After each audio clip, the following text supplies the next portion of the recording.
Coaching collapses time. What you're not focused on, what you're not training on, it's going to get exposed. That's right. And if you're not coachable, anytime that you have an expectation with another human being, you will be let down 100% of the time. If you allow your mind to go to the end and not stay in the moment, that's where you'll fail. Yeah. The way is no together. shame in that, Yeah, the way is together.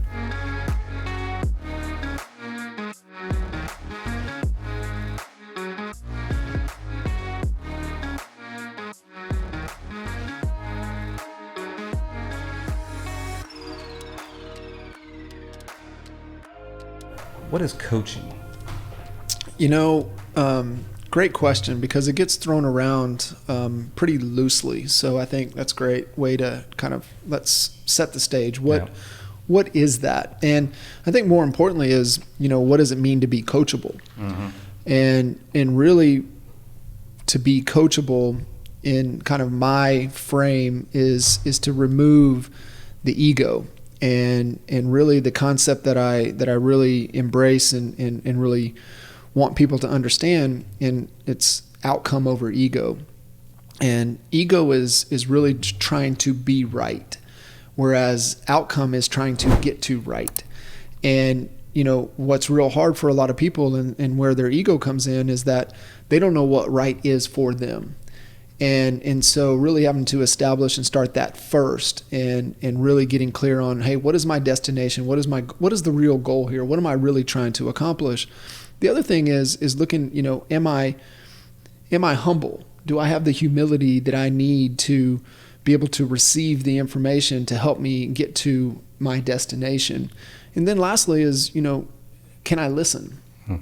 Can I listen? And you really look for kind of those characteristics in understanding, hey, am I really coachable? Am I really trying to get to a known destination? Do I have the humility to be able to receive the information? Am I going to listen? And then more importantly, am I going to take action on the information that I received? And so when you look at it from a coaching dynamic, is that the difference between, mentorship and coaching is really coaching, you're making an investment. Whereas with mentorship, and we have tons of mentors, and you can find mentors that are, from centuries ago to be able to through their books, through their work and things that you can model after.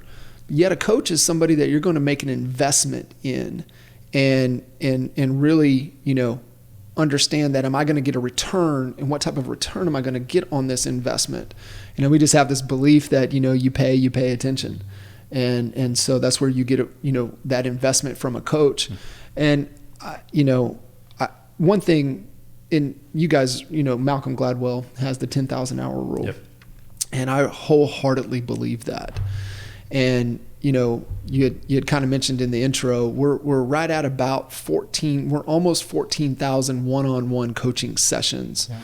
And you layer that in with the 4,300 transactions, not only in the Lawton market, but down in Dallas as well. Sure. So that unique perspective in that time being able to be put in there, there's, I don't say that to brag. And I know there's people that have way more transactions, way more coaching conversations, but it's just that dynamic to give that unique perspective that there's not a situation that I've encountered either personally or been able to help somebody get through. And it really is putting in that time. And that's where that 10,000 hour rule is so profound with what Gladwell and he talks about. One of the other great authors, the 48 Laws of Power, Robert Greene, he said, I wholeheartedly believe in the 10,000 hour rule. He said there's only one thing that will challenge that. And he says it's coaching. Coaching collapses time. And that's really why we're making that investment is we're looking to not necessarily get the shortcut. I just need you to help me collapse time. I need you to, I don't have time to think through this. I need you to help me get to where I need to get to that fast. And so I just love that, right? Something that may take somebody, 12,000 hours, a coach can get us there in 9. Yeah. And I believe in it. I mean, I was thinking about it today. I was like, shit, I got 4 coaches right now. And, when you look at that and from a coaching perspective, where in your life. And I like to break things down into 3 buckets, and it's the happiness triad. It's your health, your business, wealth, and then your relationships. And so where are you failing? Where are you struggling with? What questions are you wrestling with? What's keeping you up at night? And from those 3 things, what are you trying to accomplish, and how can you get there faster? And if we know that to be true with what Robert Greene's talking about, and we know it to be true with the 10,000 hour, what Malcolm's talking about, then why would you not make the investment to make that shortcut? That's a great question. Why not? Right? It's a must. Yeah. The only thing easier than getting a real estate license is saying you're a coach. And just because you can close 100 deals, 200 deals, a couple $100 million even in production doesn't qualify you to be a coach. And there's so many more layers to that, because we're not, as humans, we're not just this one track person. We have feelings, we have emotions, we have, relationships, we have our health, we have family. And so there's all of this stuff that comes into the equation when you're really working with somebody in a coaching type of environment, type of dynamic. And you look at, hey, you don't need to worry about that. You get in here, it's all about making the phone calls. It's all about this. And it's no different in our business, is that, what you're not focused on, what you're not training on, it's going to get exposed. With the coaching dynamic too is, you look at accountability, and a lot of people, what are you going to do and when are you going to get it done by? That's great. But there's 3 legs to accountability. And the 3rd leg of that accountability piece is, when are you going to get it done by? Mm-hmm. Right? Excuse me. How am I going to know you got it done? And so what are you going to do? When are you going to get it done by? And how am I going to know you got it done? And when you have a scheduled coaching call with your coach that I had on Monday after I ran 100 miles, actually, it was 101 miles, those sadistic bastards. Not only is it's not enough that it's in the middle of nowhere, Kansas, it's over 100 degrees, it's all on pavement, but they make you go 101 miles. It's not 100 miles. It's unlucky to stop on an even number. Yeah, you can't stop there. You got to keep going. But I had a coaching call on Monday, and I was like, I can't cancel. Mm-hmm. And did I do what I said I was going to do before that call? So that level of accountability is one key piece of it. You have to understand, people come to us for ideas. People come to us for a proven framework. People come to us because we're going to do some stuff for them. And people come to us for accountability. And you think about that even in your business. You have ideas when they need to get creative. You have a proven framework and process and proven systems to help them accomplish their goal. You're going to do some stuff for them, and then you're going to hold them accountable because they need to get some stuff to you. So you have to understand that's what people come to us for, are those 4 things. And it's no different in coaching, right? I look to my coaches for ideas. I look to my coaches because they have a proven process. I look to my coaches because they're going to do some stuff for me, and I look to my coaches for some accountability. Yeah. And that's what you have to understand, why people buy and why people do things is because of those 4 things. So what does that initial conversation kind of, look like from setting those expectations? Yeah, that's a great question. That's why I believe one of our, within our coaching organization, one of our uniques is customization. Is that, everything we do is proven principles and processes stand the test of time. It doesn't matter if I'm coaching, you guys in your business, or if I'm coaching a real estate professional that's been in for 1 year or, 30 years, or if somebody that wants to start up a snow cone stand. It doesn't matter. It's all the same. And so you look at an understanding that in the customization and really trying to figure out what they want to do. Right. And I think this is where a lot of the coaches out there, they try to push their agenda on them. And you can't be the hero. You're just the guide, right? I'm Yoda. Yeah. You're Skywalker. Yeah. It ain't about me.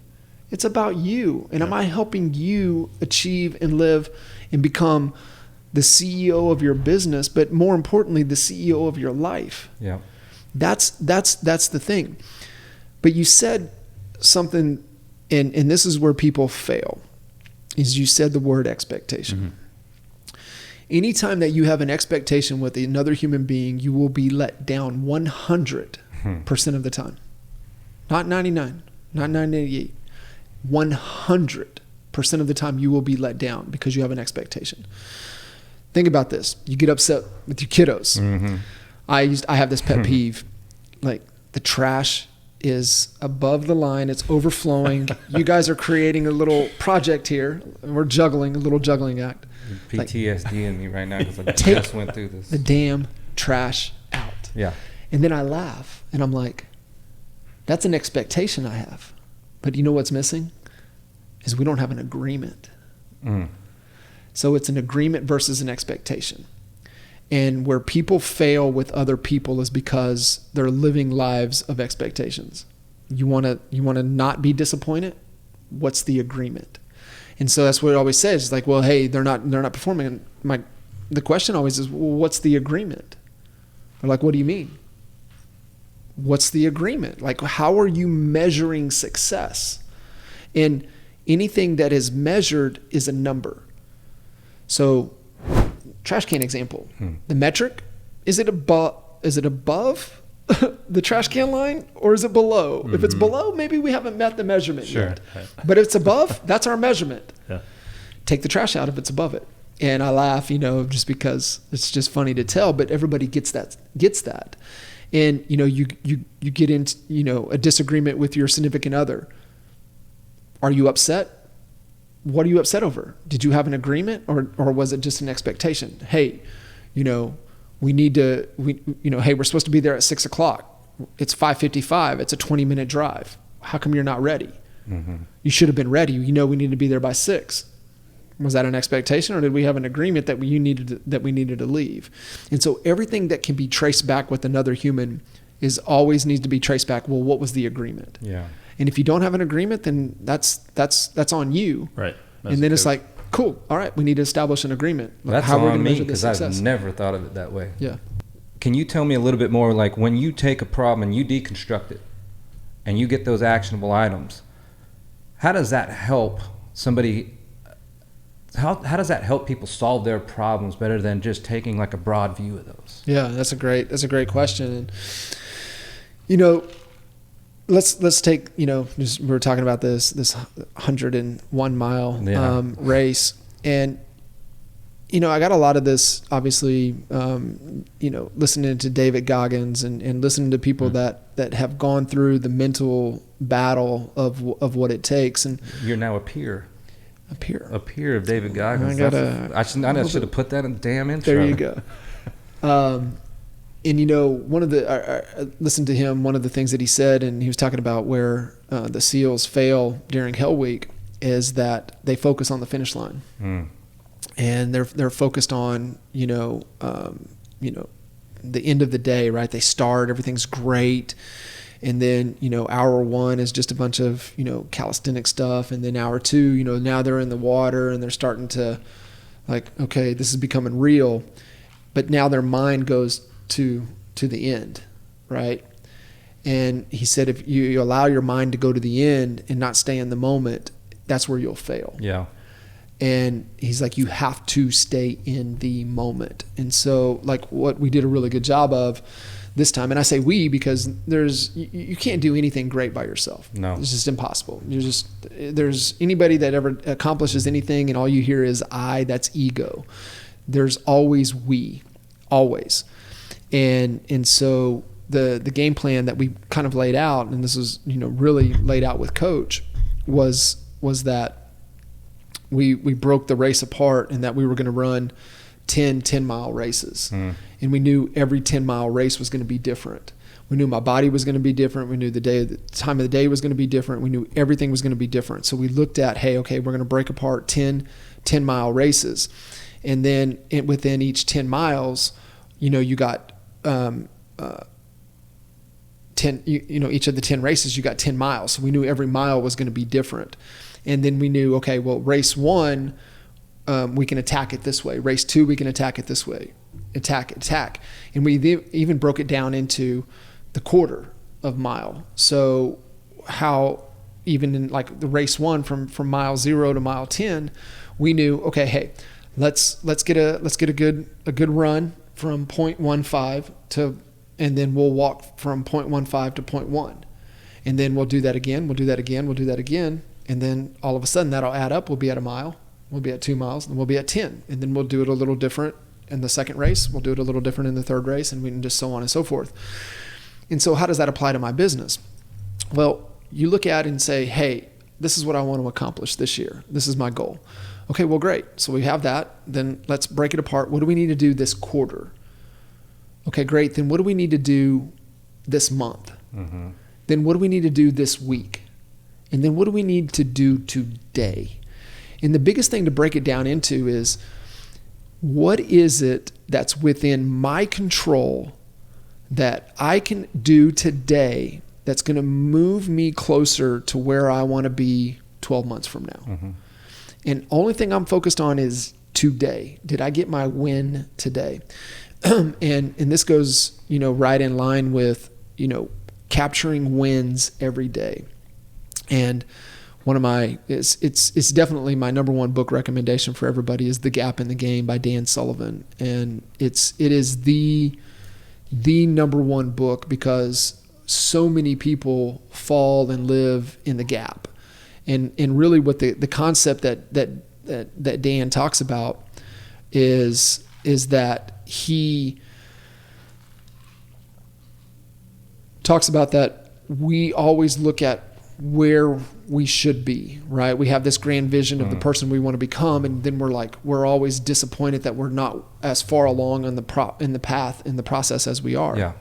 And he said, you will always live in the gap if you live that life of always comparison.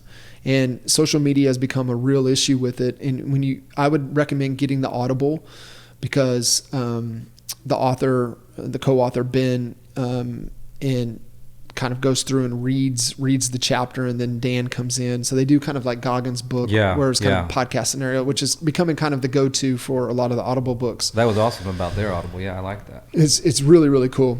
And so he talks about it. He hits chapter 1, and he hits it right out of the gate. And he talks about, the suicide issue, the increase that we've seen here in the US and globally.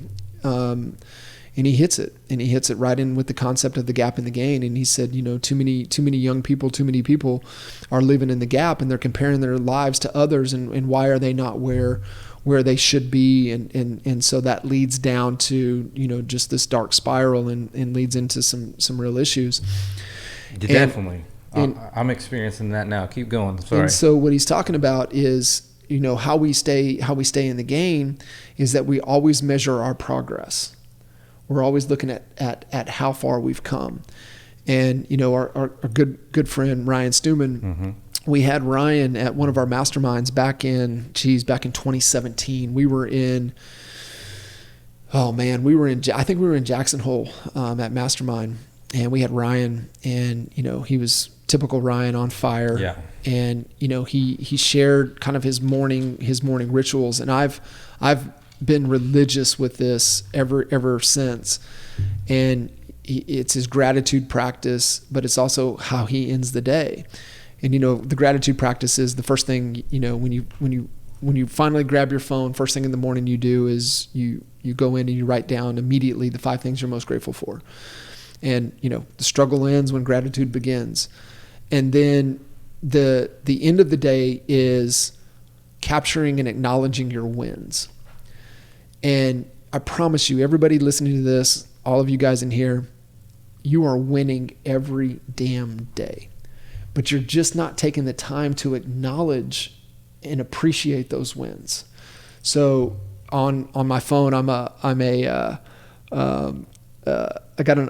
alarm, junkie. Yeah, so I got alarms for everything. But on my phone, I've got at 9:45 every night, I've got it set and it says wins. Yeah. And it goes off. And what I do is I use notes. Ryan used to, he said he used Evernote. I don't know what he uses now. Evernote became too sluggish, too slow. So I just move over to notes. And I have a note that says gratitude and wins 2022. And, I woke up this morning and I wrote down the things that I'm the most grateful for.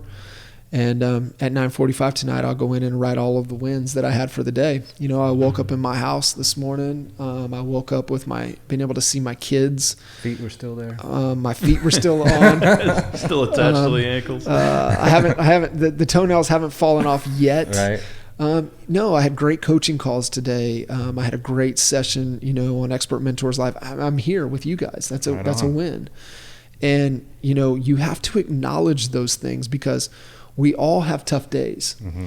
And when we have those tough days, the best thing to go look at is go right in here and look at my wins. And I can just scroll up and I go, damn, I'm winning every damn day. Yeah.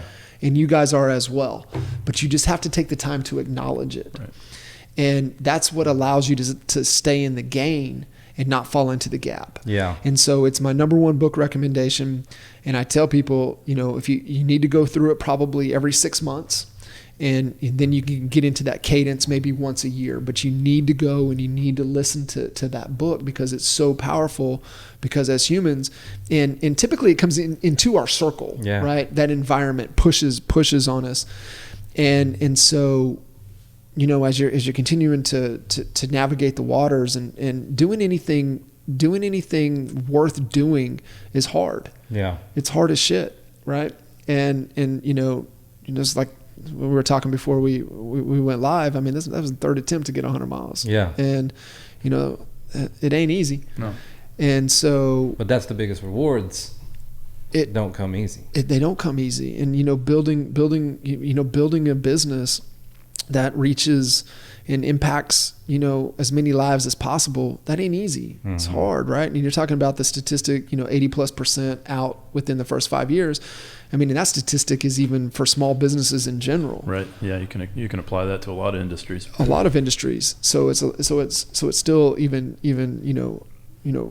relative there. And I think too, man, it's just people try to ego it and think that they're gonna, it's like a badge of honor, like, oh, I did it myself. Mm-hmm. And I got through it. And it's like, no, like that's not the way. The way is no together. Shame in that. Yeah, the way is together. They all work together. And I think the biggest thing that and especially y'all's world, right? It's changing not even by the day, by every the hour, every half hour. Yeah. Is that within my control? Is that within my control? And too many people usually get caught up in things that are outside of their control. And you look at it from a real estate agent perspective. It's like, what are you doing today within your control to get new business? And there's only a handful of things. And see, real estate agents want to over entrepreneur things. Sure. And it's about, how many new opportunities and leads do I need to create today? How many dials or engagements or messages or text or videos do I need to send today? How many conversations do I need to have today? How many appointments do I need to set? That is about it that's within your control. You're saying, well, I've got this appointment today. I'm going to get this listing. That's not in your control. Mm-hmm. What happens if their kid gets sick and they have to reschedule on you? Boom. That's out of your control. What if you had a feet emergency? You wouldn't have been here today. Yeah, what if that blister blew? Then what? So you really have to just hone in daily what is within my control. And so, we do it with our team. I got this, it's the daily wins, the declaration of daily wins. And I got it from my very dear friend, Blake Sloan, and his team out in Myrtle Beach. And, we were sitting in Key West at the end of 20. Of course, why you go to Key West in 20? Because Florida didn't care, right? Yeah, so during that time, you can still be yourself. So we went, we were there, and we were waiting for the flight to head out, and we were sitting there and just looking over the water, and we were just having a great conversation. And I just looked at him. I said, "Hey, man, what's been the most important thing that you've implemented into your business that's been the biggest game changer? He didn't even hesitate. He goes, daily wins. And I was like, tell me more. No kidding. And he said, what we do is that, and he's got a large team. I mean, they'll probably, they did 860 something transactions last year. They'll do over 1,000 this year. And Blank's, I mean, he was day one NAEA guy. Yeah. He's just absolutely incredible. And he said, we do daily wins. So before 9 o'clock every morning, they have a communication channel. They use Google. I mean, you can use Slack, Microsoft, Teams, whatever you have. And he said, before 9 o'clock, everybody on the team has to declare what they are going to accomplish today to get their win that's within their control, that's going to help get new business. And he said, the thing is that the team has to win. And for the team to win means that everybody on the team does what they said they were going to do for the day. So you get back into some accountability. Providing accountability within the team is that they declare that before 9 o'clock. They have their huddle, but it's before the huddle. They do that. And then throughout the day, the leader of the week is pushing on everybody to get their win. And so everybody declares how many conversations they're going to have, how many dials they're going to make, how many texts they're going to send, how many conversations they're going to have, how many appointments they're going to set. And as soon as they do that, then they throw it in the group. Hey, I got my 10 conversations. Boom, I got my win. And the team leader's responsibility is to make sure that everybody gets the win. Because as soon as everybody gets the win, then the team, the company got the win for the day. And what he said has happened is that he rotates leaders every week. Okay. And so they have, not only did it form a culture of accountability, Right. but it formed a new culture of leadership. And that people take pride in being, I'm the guy that the company wins every time that I lead. Yeah. And so people take pride in that. Yeah. And so they challenge each other, right? They're like, hey, that's not within your control. Hey, that's not getting new business. Reset that. And then, hey, where are you at? Did you get it? What do you need help with? How can I help you? How can we help you get there? Because they want to make sure the team wins every day. There's some recalibration on the things you can control throughout that process. Not only that, but if you're making those, if I'm doing that and I've rotated in and out of leadership on that, I'm going to be predicting the problem with my own proposals that day. That makes it, that's pretty. It's the most gangster thing I've seen that you look at it, and I share it with everybody because that's how powerful it is. And those that really embrace it and implement it, they've seen just their teams onto a whole nother level. It is so powerful. And it removes that, me versus them, kind of cutthroat mentality that I think, the real estate world gets such a bad rap for when, you have a great example of a high producing organization that is totally removed that from their culture. They've implemented a system that really embodies a team spirit to a sport that everyone thought was an individual sport. No, it's not. Absolutely. Yeah, it is. And like you had mentioned early, in this conversation, that a majority of the listeners probably are less than 5 years into the business. And so, I say that you're going to, if you're in that realm, you're about to go through something that you've never been through. And, you were fortunate enough to be able to ride in through completely different, obviously Lawton being a completely different animal.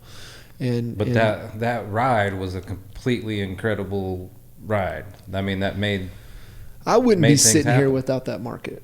Damn and right. Jay will tell you the same thing. That market, we wouldn't be sitting here if it wasn't for that market, because what that market forced you to do, one, you were in a low price point, and two, when you're in a low price point and you're trying to run and grow and then scale a business, details matter. Sure. And so what I would tell these agents that have been in for 3, 4, 5 years or less, you've probably been rewarded for some bad behavior over your short career in this industry, and you've skipped a bunch of steps, and skipping steps is only presents the illusion of speed. it only presents the illusion of speed, and you will always get caught Yeah. when you skip steps. It's just a matter of time. You haven't got caught yet, but you're about to get caught. Damn right. And so what I would tell you right now is that you need to invest in your skill set. You need to invest in your skill set of what to say over the phone. You need to invest in your skill set of how you articulate and present your value. You need to really deepen your skill set of knowledge of what truly is going on in the market, because the masses still listen to the media. Mm-hmm.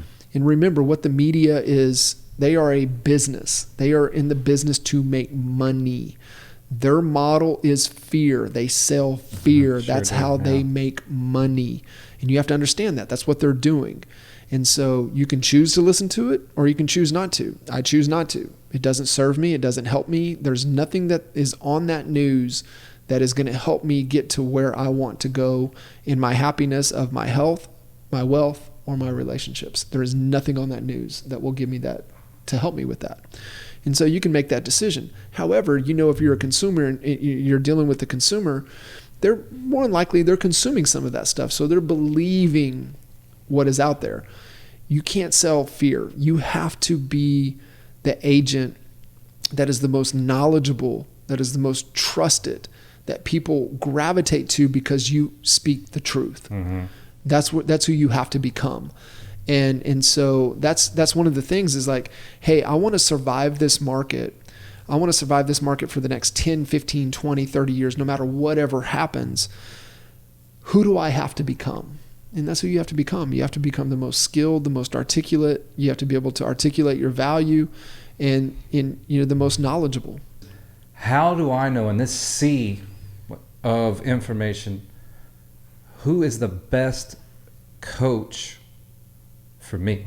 It is a great question, and I think one, you got to be clear on the goal you're trying to achieve and the biggest obstacle or problem from getting you through to that destination.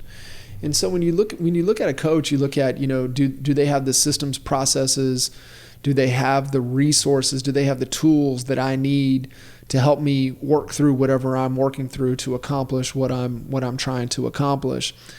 And that's kind of the first thing. Do they have the connections? Do they have the relationships? Do they have be able to tap me into maybe that coach doesn't know, but maybe they can plug me into somebody that can help me to collapse that time, help me solve the other challenge. I think too, being able to see out ahead of what it is that I don't know is coming, right? Being able to predict out to the future. I hear a lot of people is like, man, I want a coach that has gotten to where I've gotten to. Mm-hmm. And I don't know if Belichick played football. No. And won. That's right. One of our great mentors, Clayton Mask, he's CEO at Infusionsoft, which is now Keep. And, he shared with his personal coach, and he went through that same trial and error, Steve Hardison. And Steve, Steve's $150,000. You pay that before January 1st if you want to coach with him for the year, and you write one check. Oh. And so Clay, that was Clay's coach, and Infusionsoft, $40-50 million company, and continuing to grow. And he's like, man, I feel like I need to be working with somebody that is kind of where I want to go. And so he left Steve and he went there, and then something was missing in his life. And he's like, man, something's off. Mm-hmm. off. And, he's talking with his wife, talking with his leadership team. And he's like, what's off is Steve's not here. And so he went back working with Steve, and Steve's never built an organization like that. And so he goes, when people tell you that I need a coach that's been through that, that's not true. And so you gotta get that limiting belief out of the way. And so I think track record also helps. The one, like, I like to look at what makes a great leader. What I believe, what I look at, the measurement of a great leader is how many leaders have they created. And so you look at it from a coaching perspective. is like, how many people have they really truly been able to help and transform? And, like for me, I work with real estate, entrepreneurs that want to, implement an operating system so they can escape working with buyers and sellers because they have more meaningful things in their life that they want to work on. And that's who I want to work with. And so when you create that and you put your content and your marketing out, you're looking for people that are looking for you. Mm-hmm. And so can I solve those problems of people that are trying to grow and scale a business to escape, production so that they can get closer to their freedom? Mm-hmm. And that's the real thing. And it doesn't matter, y'all's business, anybody else listening in, the real goal of business is freedom. And everybody's definition of freedom is different. So you got to get clear on that. And do you believe this coach can help you get closer to your freedom or not? That's the biggest thing. And then, so what I would always say from a, how do I know? Well, just look on social media. Yeah. I mean, social media is the new resume. And, I remember Damon John was keynote at Traffic and Conversion probably back in, might have been 18 or 19. He was keynote, and he was sitting there, and he said, he goes, I don't even look at paper resumes anymore. All I do is I just look on their social media profile. Yeah. That's all I look at. He goes, that's all I look at. I don't even have to look at a resume. I just look at their social media profile. It tells me everything I need to know about them. Clean that up. Clean it up. I've got a new life mantra from my buddy, Mike Tuttle.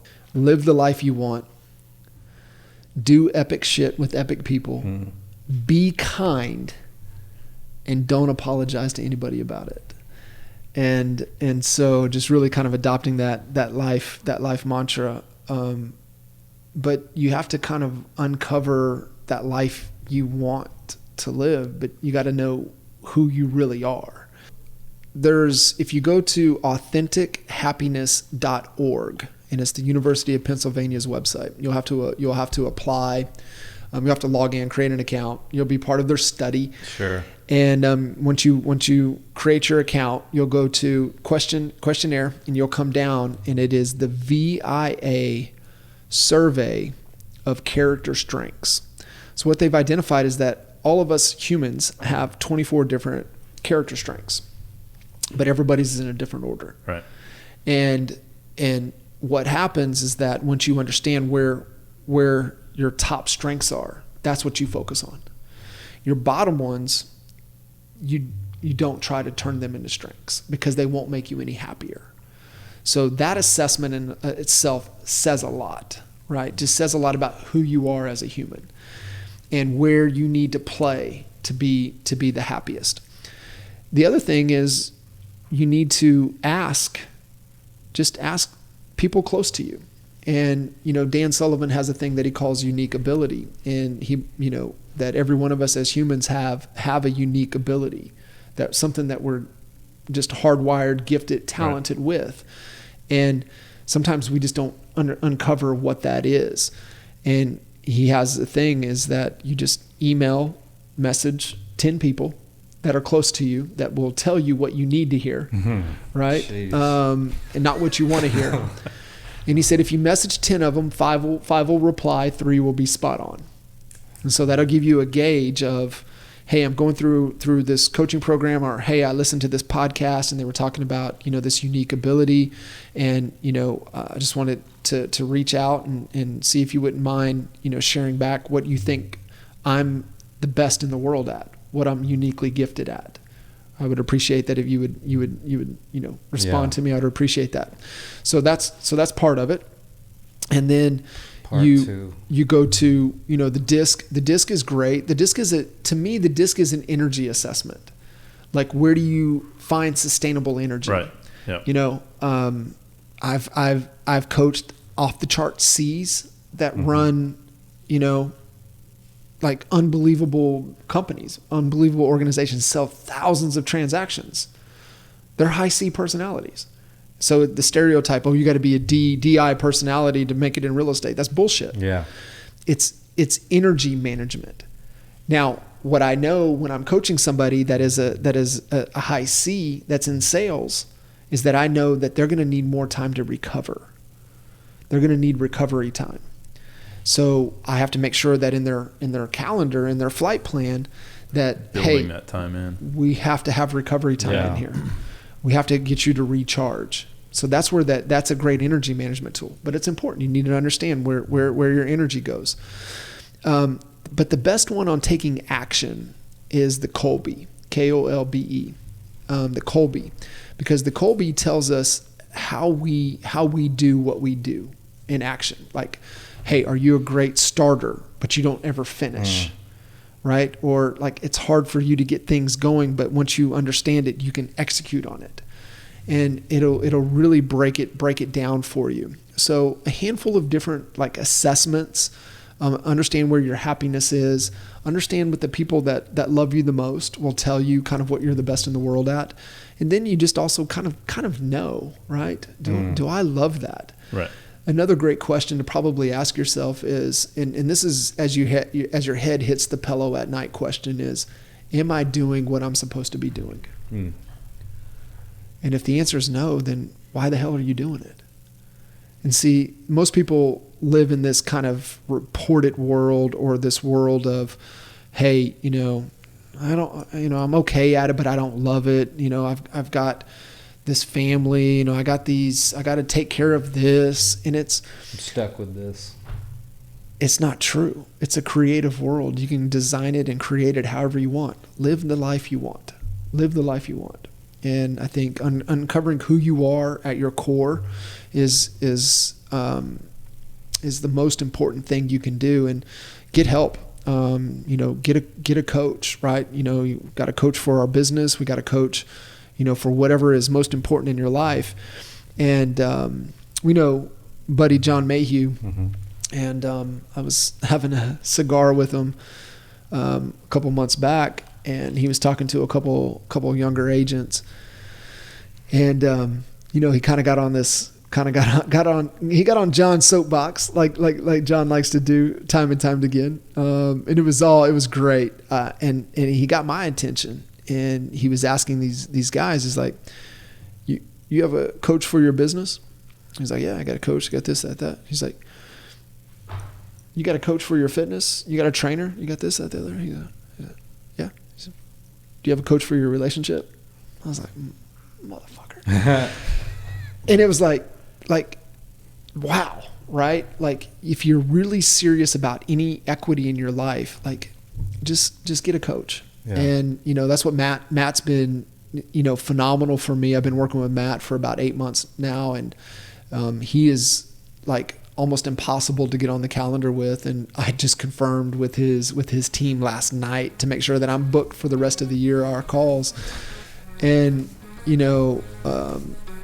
gotta have those people in your life that can give you that perspective. They can see angles. They can help you reveal those blind spots. And to me, that's what coaching is, man. If you want to get better in any area of your life, you're not going to get there on your own.